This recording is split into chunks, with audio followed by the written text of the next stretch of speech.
Good morning guys, कैसे हैं सभी लोग। सभी का बहुत बहुत स्वागत है उत्कर्ष के यूजीसी नेट प्लेटफॉर्म पर। मैं हूं डॉक्टर योगेश छूटवाल, आपका ज्योग्राफी का एजुकेटर। और जैसे ही दीपावली आ रही है, लेकिन पढ़ाई तो अपन छोड़ेंगे नहीं ना, तो क्लास अपन जारी रखेंगे अपनी। और दीपावली के समय भी सुबह क्लास होगी और बाकी शाम में आप अपनी दीपावली मनाइए। ओके, तो ऐसे रहेगी सीरीज। तो सभी का बहुत बहुत स्वागत है। और साथ ही साथ इस वीक में हम क्या करने वाले हैं, इस वीक में मैं थर्ड यूनिट स्टार्ट कर दिया है। ठीक है, तीसरे नंबर की यूनिट है ओशिनोग्राफी। जैसा कि आप येलो कलर से देख पा रहे हैं, यूनिट नंबर 3 है ओशिनोग्राफी और उसका ये पार्ट 1 है। ठीक है, तो ये क्लास अपन कंटिन्यू करेंगे ओशिनोग्राफी के एमसीक्यूज, ठीक है, पीवाईक्यूज, सॉरी। जैसा कि मैंने कहा था कि भाई पीवाईक्यूज की सीरीज अपन लेके आएंगे, तो सारी जो यूनिट्स हैं ना, 2 यूनिट अपनी कंप्लीट हो चुकी हैं, तीसरी यूनिट ओशिनोग्राफी है, बाकी भी उन यूनिट्स के सभी के टिल एग्जाम तक अपन पीवाईक्यूज करने वाले हैं। ठीक है, तो ओके, शुरुआत करते हैं बिना देरी के। मेरे पास में कुछ न्यूज है, मैं आपके साथ शेयर कर देता हूं। इस दीपावली के ही मौके पर उत्कर्ष परिवार लेके आया है आपके लिए उत्कर्ष दिवाली ऑफर और उत्कर्ष की दिवाली सिलेक्शन वाली। ओके, तो उत्कर्ष ऐप में यूजीसी नेट के सभी ऑनलाइन कोर्सेज हैं, उनके ऊपर आपको अप टू 90% डिस्काउंट मिल रहा है। साथ ही साथ आप देखेंगे कुछ टॉप कोर्सेज ऐसे हैं, उन टॉप कोर्सेज पर आपको एक्स्ट्रा 13% डिस्काउंट और मिलेगा। टॉप कोर्सेज कौन से, जैसे अभी अपन ने लॉन्च किया है एमसीक्यू बैच। एमसीक्यू के द्वारा सारी की सारी जो क्लासेस हैं, अपनी जो सारी यूनिट हैं, वो कवर की जाएंगी। उस कोर्स के लिए ये चीज वैलिड रहेगी, 13% का एक्स्ट्रा डिस्काउंट मिलने वाला है।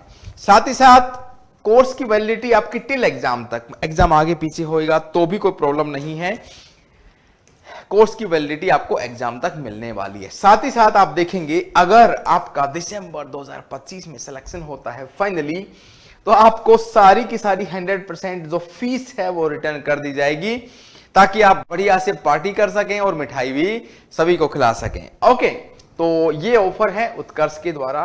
और आगे देखें, जो मैं अभी बात कर रहा था एमसीक्यू बैच की, अगर पेपर 1 का एमसीक्यू बैच आपको चाहिए तो उसका दिवाली ऑफर में ये प्राइस रहने वाला है। मिनिमम प्राइस है, बहुत कम है, इससे ज्यादा के तो अपन पटाखे फोड़ने वाले हैं। ठीक है, वही चीज अगर प्राइम में आप लेंगे तो उसका एक्स्ट्रा बेनिफिट्स हैं, कुछ अलग पीडीएफ होगा, कुछ टेस्ट सीरीज भी आपको मिलेगा, तो वो आपको थोड़ा सा ज्यादा पैसे मिलने वाला है।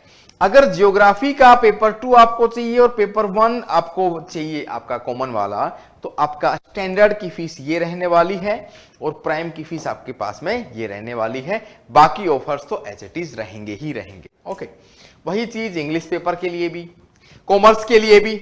ओके, वही सेम ऑफर वैलिड है और पॉलिटिकल साइंस सब्जेक्ट के लिए। तो ज्योग्राफी आप लोग देख रहे हैं, बाकी आपके कोई दोस्त हैं तो आप उनको भी ना इस चीज के लिए रेफर कर सकते हैं और बता सकते हैं बाकी सब्जेक्ट्स के लिए भी। ओके, ये प्यारा सा छोटा बच्चा बनाया हुआ जो फुलझड़ी चला रहा है। ठीक है, तो ये आप थीम देख सकते हैं, दिवाली की थीम है। तो सभी को हैप्पी दीपावली अगेन। और सेशन स्टार्ट करते हैं, है ना, पढ़ाई की बात करते हैं, फिर शाम को सभी लोग पटाखे फोड़ें और एंजॉय भी करें अपने त्योहार को। हाँ, एक चीज और, जो सभी टेस्ट सीरीज हैं उनके ऊपर 90% तक का आपको डिस्काउंट मिलने वाला है, सभी टेस्ट सीरीज पर। बुकशाला का एक ऑप्शन आपके पास में आता है, तो बुकशाला के ऊपर सारी की सारी जो बुक्स हैं वो आप घर बैठे मंगा सकते हैं। तो ये दिवाली कैसी होनी चाहिए, सिलेक्शन वाली दीपावली होनी चाहिए। चलो बिना देरी के मैं शुरुआत कर देता हूं। तो सभी को again happy Deepavali. Oceanography third unit को स्टार्ट करते हैं बिना देरी के। फर्स्ट क्वेश्चन आपकी स्क्रीन पर ये रहा, है ना, फर्स्ट क्वेश्चन आपकी स्क्रीन पर ये रहा, आप प्लीज आंसर करें।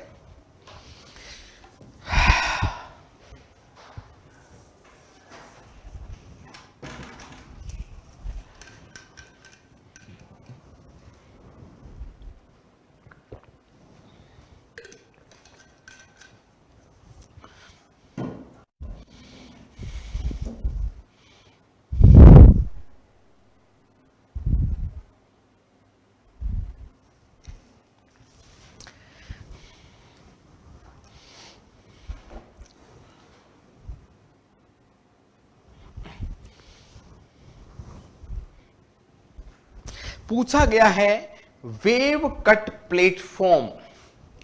देखो वेव कहां पे चलेंगी? समुद्र में। तो समुद्र के द्वारा निर्मित ये इस्तेलाह करती है और एक प्लेटफॉर्म जैसा बना दिया जाता है वेव कट। समुद्र की जो लहरें हैं वो समुद्र तट को काट देती हैं। तो ऐसी इस्तेलाह करती है अधिकतर कहां देखने को मिलती है? ये क्वेश्चन पूछा हुआ है दिसंबर 2014 में। कैलिफोर्निया के तट पर। होक्काइडो कहां है? जापान में। मेडागास्कर कहां है? अफ्रीका में, अलग से द्वीप है। मालाबार तट कहां है? भारत में। ठीक है, तो ये अधिकतर जो वेवकट प्लेटफॉर्म हैं वो आपके पाए जाते हैं कैलिफोर्निया तट पर। तो ए ऑप्शन यहां पे बिल्कुल सही है, कैलिफोर्निया तट पर, यूएसए। ठीक है, कैलिफोर्निया कहां है? यूएसए के वेस्ट कोस्ट पे है। ठीक है, जैसे अपन मैप बनाते हैं ना इस प्रकार से यूएसए का। ठीक है, तो ये यूएसए आपका कैलिफोर्निया तट, ये वाला तट है कैलिफोर्निया, यही स्टेट भी है। वेस्टर्न कोस्ट, ये वेस्टर्न पार्ट है, ये ईस्टर्न पार्ट है। तो इसका आंसर ये हो जाएगा। कोई डाउट?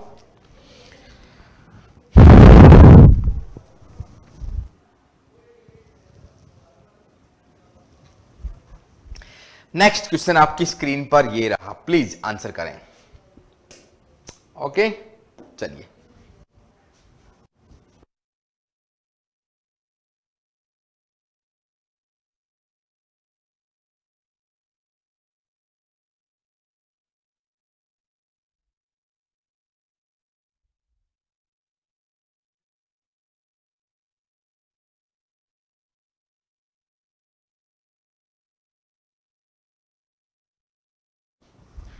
सहारा रेगिस्तान की जलवायु शुष्क है। एक कथन ये कह रहा है, कारण बोल रहा है रीजन उपोष्ण कटिबंधीय क्षेत्र में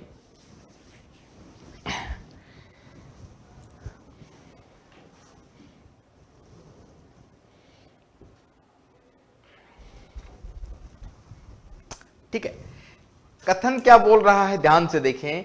सहारा रेगिस्तान की जलवायु शुष्क है, सीधी सी बात है। कारण क्या है? उपोष्ण कटिबंधीय क्षेत्र है ये जो सहारा का क्षेत्र है। ठीक है, मान लिया महासागर का पूर्वी भाग ठंडी समुद्री धाराओं के साथ में बहता है, ये बात सच है। देखिए कोई भी ओशन है, अगर मैं अफ्रीका की बात करूं, ठीक है, ये अफ्रीका है आपका। कैसे भाई सब लोग अच्छे हैं? ओके, बढ़िया है। ठीक है, ठीक है, तो ये आपका अफ्रीका कोस्ट है। ठीक है, तो अफ्रीका का जो ये वाला पार्ट है सहारा है। अब ये है अटलांटिक। ठीक है, अटलांटिक पार्ट है। तो यहां पे आप देखेंगे, ठीक है, तो ये भाग कौन सा है? अटलांटिक महासागर है। तो अटलांटिक महासागर में आप यहां पर देखेंगे तो कौन सी धारा बहती है? एक तो यहां पर तो कैनारी धारा आती है, कैनारी ठंडी धारा है कैनारी। यहां से आपकी बेंगवेला आती है। ठीक है, बेंगवेला धारा, दोनों ठंडी धाराएं हैं। इसलिए क्या होता है?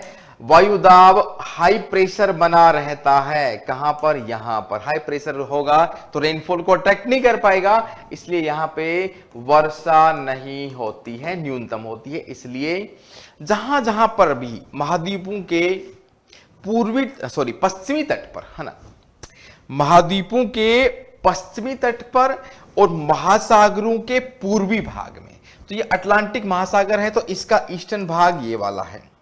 वैसे अफ्रीका का वेस्टर्न पार्ट ये है, ये ईस्टर्न पार्ट है। यहां पर ठंडी धाराएं हैं ये, इसके कारण ही क्या पाया जाता है? समुद्र पाया जाता है। ठीक है, तो आंसर क्या हो जाएगा? दोनों सत्य हैं और ये इसको एक्सप्लेन भी कर रहा है। ए आंसर सही है कि नहीं?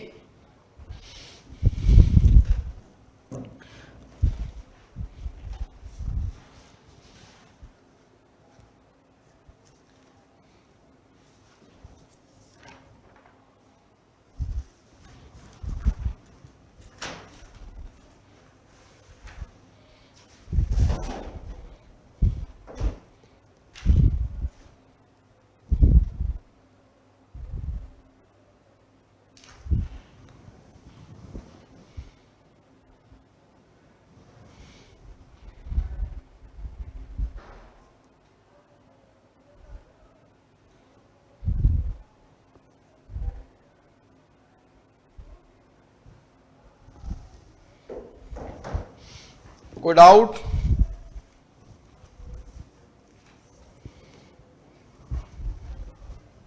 चलिए नेक्स्ट क्वेश्चन आपकी स्क्रीन पर ये रहा, आंसर दीजिए।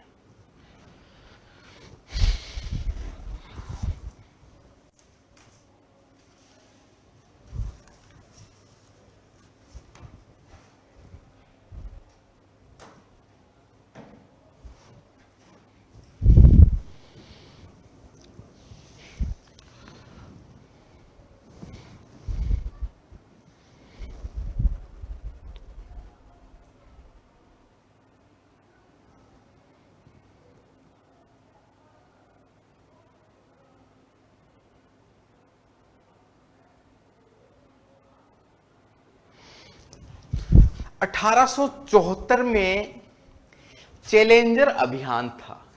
ये चैलेंजर अभियान, चैलेंजर जो गर्त है कहां पर है? प्रशांत महासागर में, और उसी का हिस्सा है चैलेंजर का ही मैरियाना ट्रेंच। उस मैरियाना ट्रेंच में ये लोग गए थे, किसमें? पनडुब्बी में बैठ के। किसमें बैठ के गए थे? पनडुब्बी में, सबमरीन में बैठ के गए थे। किस लिए? एक तो उसकी गहराई नापने के लिए, समुद्र के राज भी देखने के लिए लोग गए थे। ठीक है, तो इसका नेतृत्व कौन से कंट्री ने किया? तो वो गया था आपका बी ऑप्शन है, सभी लोग आंसर करें, बी ऑप्शन है यूनाइटेड किंगडम में।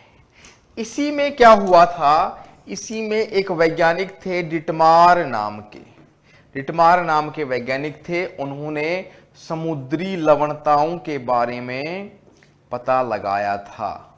उन्होंने बोला था कि टोटल 27 प्रकार के खनिज पाए जाते हैं, जिनमें से 7 नमक लवणीयता के लिए उत्तरदायी हैं। वो एक लिस्ट है, अधिकतम से कम की ओर जो लिस्ट है। सोडियम क्लोराइड है, सबसे सर्वाधिक पाया जाता है ना, मैग्नीशियम क्लोराइड और सबकी, है ना। तो ये उसी अभियान के तहत किया गया था। बी ऑप्शन यहां पे राइट।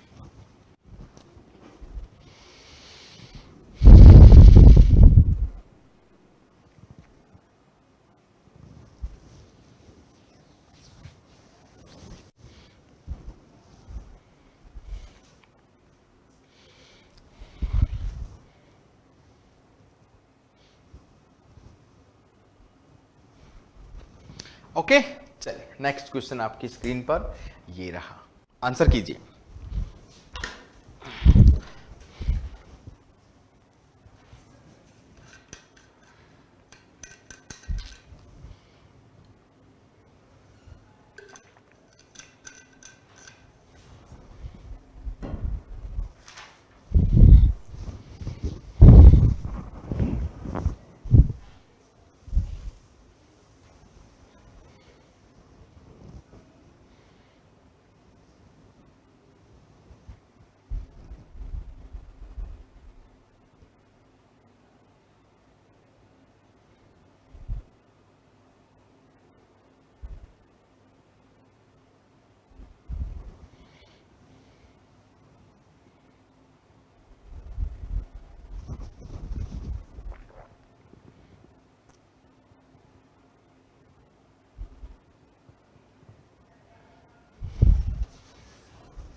सभी प्रवाल भित्तियां कोरल रीफ हैं अंतर्देशीय क्षेत्र। All coral reefs began as fringe reefs. Fringe reef का मतलब होता है कोई भी द्वीप के चारों तरफ, फ्रिंज के रूप में मतलब चारों तरफ, सीमांत भित्तियों के रूप में शुरू हुई। किस सिद्धांत में ये बात बोली गई? हिमनद नियंत्रण सिद्धांत, डेली का अवतलन सिद्धांत। देखो सबसिस्टेंस थ्योरी नहीं, डार्विन का अवतलन सिद्धांत, डार्विन का हिमनद नहीं। सबसिडेंस थ्योरी तो है लेकिन वो डार्विन वाली है, उसी में ये बात बताई गई है फ्रिंज के रूप में, फ्रिंज रीफ के रूप में वो बात बताई गई है। तो डी ऑप्शन यहां पे बिल्कुल सही है। कोई डाउट है?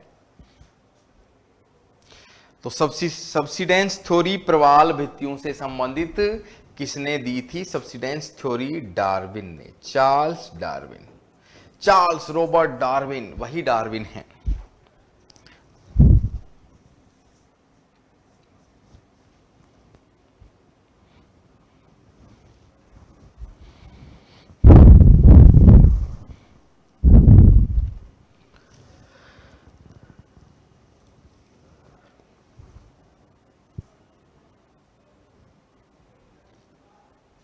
Okay, next question. चलिए, जमीन से समुद्र तट से ये लैंड वाला पार्ट है, ये ओशन है, सही क्रम का पहचान कीजिए, इनका लहरों के प्रकार बता रहे हैं।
ओके, जमीन से समुद्र की ओर जाएंगे तो ठीक है, क्या आंसर आएगा? जल्दी बताएं, जल्दी बताएं।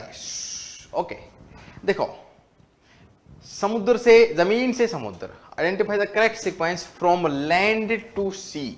ये वाला लैंड का पार्ट है और ये समुद्र है, तो इस क्रम में इनका क्रम बताना है। तो स्ट्रेस सबसे पहले है, फिर ट्रांजिशन का स्टेज है, फिर सर्फ है, फिर ब्रेकर है। सी ऑप्शन यहां पे बिल्कुल सही है। ओके, सी ऑप्शन करेक्ट है। कोई डाउट है? बताएं आगे। चलिए नेक्स्ट क्वेश्चन आंसर करें।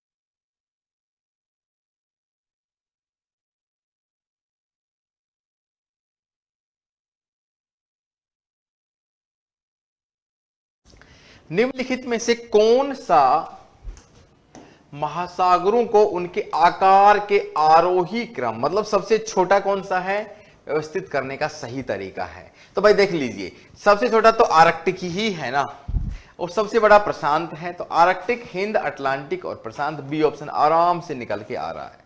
कोई डाउट है इसमें? आर्कटिक, इंडियन, अटलांटिक और पैसिफिक।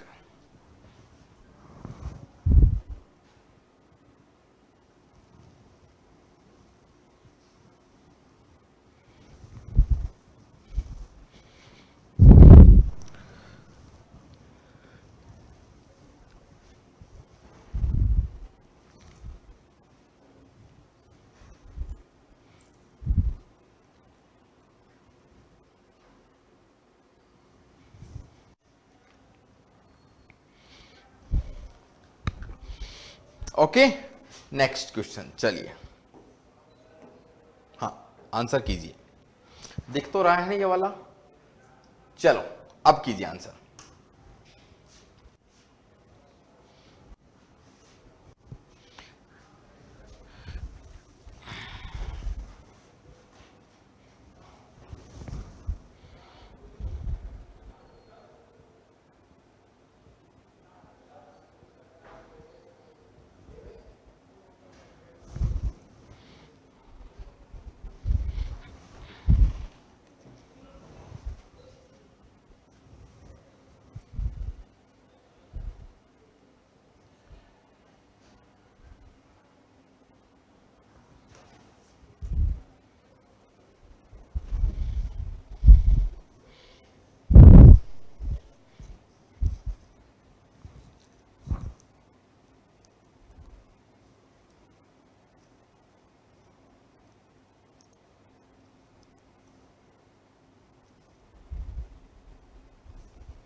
मध्य अटलांटिक कटक, देखिए ध्यान से देखना, मध्य अटलांटिक कटक के किनारे स्थित द्वीप ज्वालामुखी गतिविधियों के प्रति अत्यधिक संवेदनशील हैं।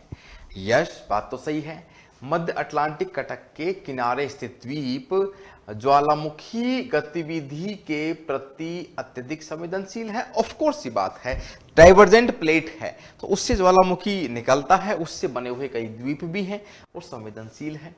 अटलांटिक महासागर में भूकंपों का मुख्य कारण समुद्र तल का फैलाव है। डाइवर्जेंट प्लेट्स, ये प्लेट्स डाइवर्ज हो रही हैं और यहां से लावा निकल रहा है और इस लावा के कारण अर्थक्वेक भी आते हैं। दोनों बात सही है, संवेदनशील है, ये इसको एक्सप्लेन भी कर रहा है। ए ऑप्शन करेक्ट है। यस और नो?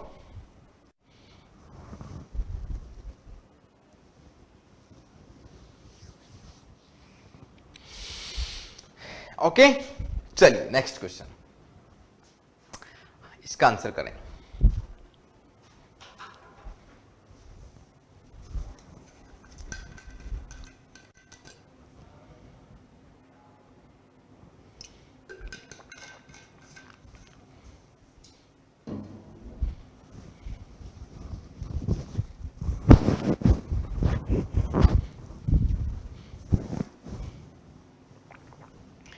समुद्र ने अपना वर्तमान स्तर कौन से भूवैज्ञानिक काल में प्राप्त किया? कौन सा जियोलॉजिकल पीरियड था जिसमें समुद्र का वर्तमान जो स्वरूप प्राप्त हुआ है? अलग अलग ओशियंस हैं और ये सारा का सारा वर्तमान में, होलोसीन, मायोसीन, कैम्ब्रियन और जुरासिक, ये वर्तमान स्तर आपका होलोसीन में प्राप्त हुआ है after tectonics effect, tectonic plate के आपस में टकराने और सारी चीजों से, और तलीय प्रसार, सारी चीजें है ना, वो हुई। उसके बाद में होलोसीन में वर्तमान जो चरित्र है या फिर वर्तमान जो शेप है वो प्राप्त हुआ है। ए ऑप्शन यहां पे बिल्कुल सही है। ओके,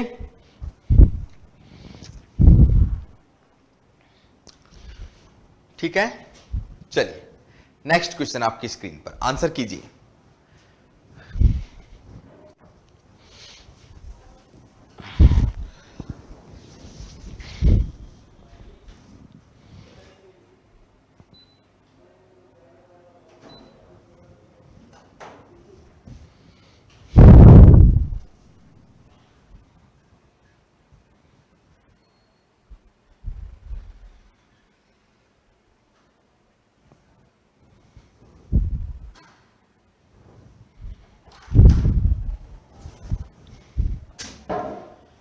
निम्नलिखित में से किस देश की तट रेखा विश्व की सबसे लंबी है? आसान सा सवाल है। दुनिया का देखो सबसे बड़ा कंट्री तो एरिया वाइज तो रूस है, रशिया है, ठीक है, लेकिन आप देखेंगे सेकंड नंबर आता है आपका कनाडा का, और कनाडा के उत्तर में देखेंगे इतने सारे द्वीप हैं, आइलैंड्स हैं, विक्टोरिया आइलैंड्स है, उसमें एल्समेयर है। मैंने एक बार जब नॉर्थ अमेरिका पढ़ाया था तो समझाया भी था पूरा का पूरा। तो उनके कारण उसकी जो तटरेखा है ना सबसे लंबी बन चुकी है। डी ऑप्शन यहां पे बिल्कुल सही हो जाएगा। ब्राजील में तो एक तरफ तो तटरेखा ही नहीं है, जापान छोटा है, ऑस्ट्रेलिया भी इतना बड़ा नहीं है। ठीक है, आसान सवाल है, चलिए आंसर कीजिए। गहरे नितल मैदान।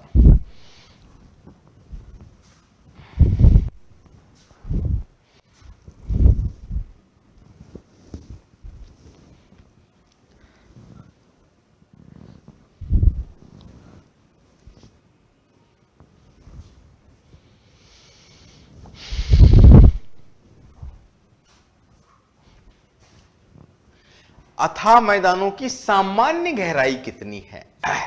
जनरल डेप्थ ऑफ एबिशल प्लेन्स, है ना, डीप ओशियनिक प्लेन, वही एक ही बात है। डीप ओशियनिक प्लेन एरियाज जो हैं उनको एबिशल प्लेन भी कहा जाता है। सामान्य गहराई 3 से 6000 मीटर के बीच में औसत गहराई पाई जाती है। सी ऑप्शन सही है, औसत गहराई पूछ रहा है ना, एवरेज इतना ही है, ये फैक्ट आपको याद रखना है।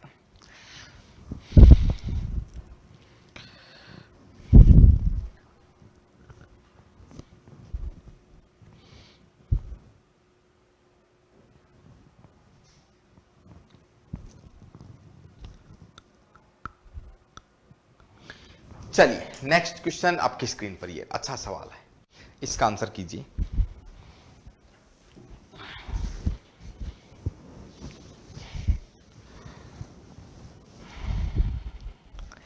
ट्रेंचेज हैं, उनकी लोकेशन पूछी गई है।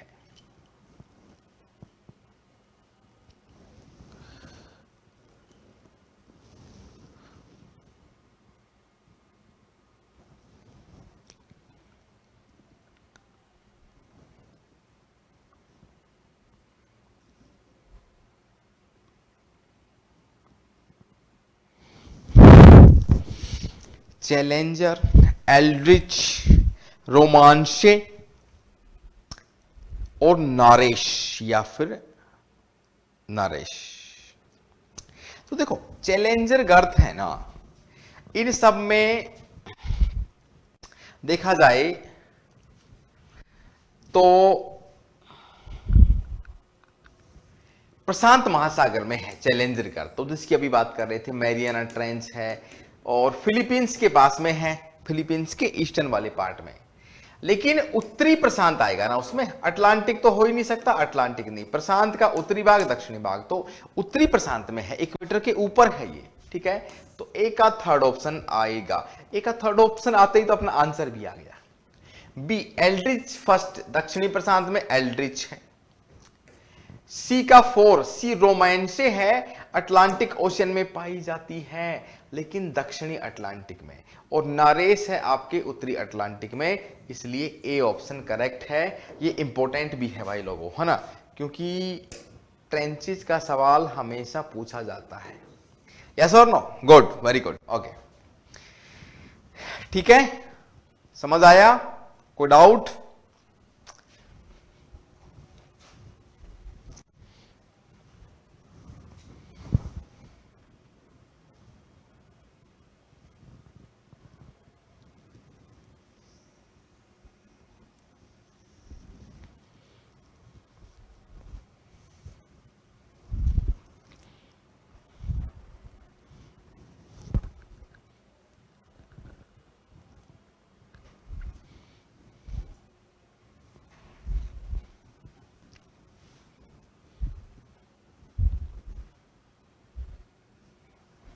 ओके, नेक्स्ट क्वेश्चन, चलिए इसका आंसर कीजिए। आसान सा सवाल है, 2017 में आया हुआ है।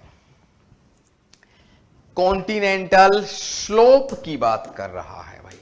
अब आया हुआ सवाल है, तो देखिए आप लोग कैसे इसका आंसर कर पाएंगे।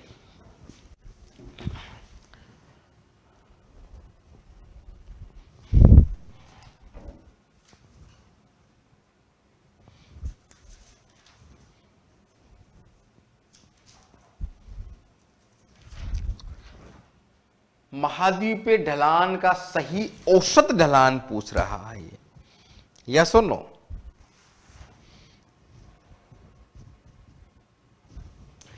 औसत ढलान है ना, देखिए कॉन्टिनेंटल शेल्फ का जो एवरेज है ना, महाद्वीपीय मग्न तट की मैं बात करूं तो वो है 1 डिग्री से 3 डिग्री के बीच में मग्न तट।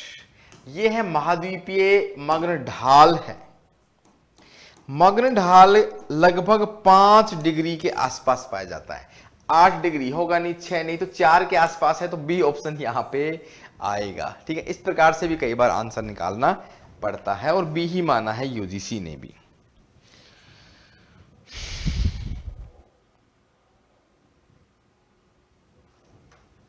ओके, चलिए नेक्स्ट क्वेश्चन। निम्नलिखित में से कौन सा काल था जब दुनिया भर में समुद्र का स्तर आज की तुलना में 130 मीटर कम था? बताइए, आंसर कीजिए।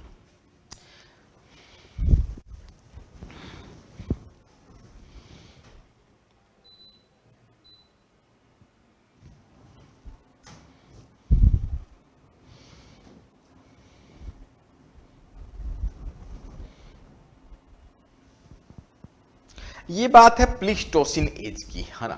प्लीस्टोसिन एज में काफी कम स्तर था, 130 मीटर तक। होलोसिन, मायोसिन, प्लीस्टोसिन, है ना। बी ऑप्शन यहां पे आएगा। कुछ फैक्चुअल सवाल हैं।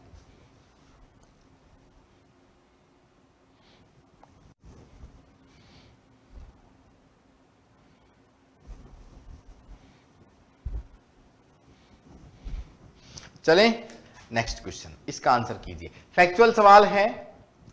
एक तरफ महासागरीय गर्त है, दूसरी तरफ उसकी डेप्थ बताई गई है। Tonga, Kuril, Kamchatka, Philippines, Philippine और रोमांचे। बताइए, आंसर कीजिए। ट्रेंचेस हैं, उनकी डेप्थ पूछी गई है।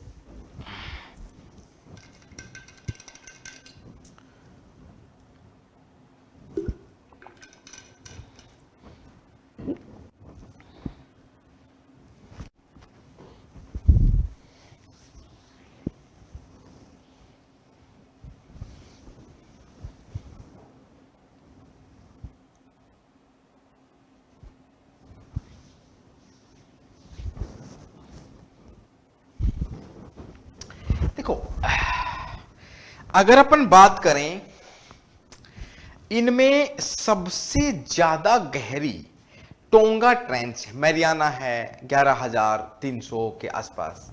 फिर टोंगा, है ना, ये सब काफी गहरी। क्यूरिल इतनी रहमी नहीं है, फिलीपींस, रोमांचे। इन सब में सबसे ज्यादा गहराई है इसकी टोंगा की, 10,880। तो ए का थर्ड ऑप्शन निकल के आ रहा है, तो उससे अपना आंसर तो निकल के आ रहा है। बी का 4 कुरील कमचटका, तो इसकी 10,000। क्यूरिल जो है, क्यूराइल, ये आपका रूस के ईस्टर्न पार्ट में है। ठीक है। टोंगा आप देखेंगे तो उधर पैसिफिक ओशन में है। ये सारी की सारी पैसिफिक ओशन में ही आई है। देखो, अपन अभी तो देखा ये वाला पार्ट, है ना। रोमांस से अटलांटिक, सॉरी, रोमांस से अटलांटिक में है। ठीक है, रोमांस से आपकी अटलांटिक ओशन में है।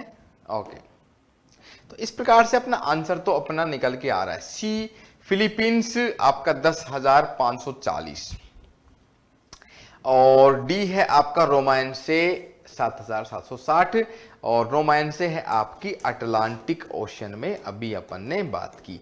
तो पैसिफिक ओशन की जो ये है ना, ये सारी की सारी इनकी गहराई ज्यादा है। ठीक है, जो टोंगा, क्यूरिल और फिलीपींस है, ये वाली, इनकी गहराई 10,000 से भी ज्यादा मीटर है। मतलब इसका ये हुआ कि ये रीजन ज्यादा गहरा है। ओके, बी ऑप्शन यहां पे निकल के आ रहा है। अब देखो, ये फैक्ट है, आपको थोड़ा याद रखना पड़ेगा इन चीजों को कि कौन सी इसकी गहराई ज्यादा है। यस और नो? ओके, कोई डाउट?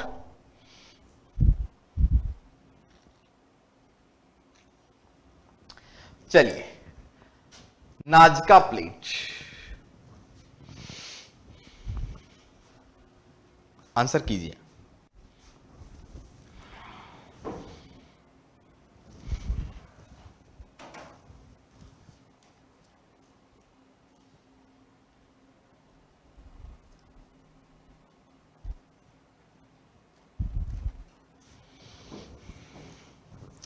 देखो, नाजका प्लेट की आप लोकेशन देखेंगे ना, तो ये नॉर्थ अमेरिका है, ठीक है कि नहीं।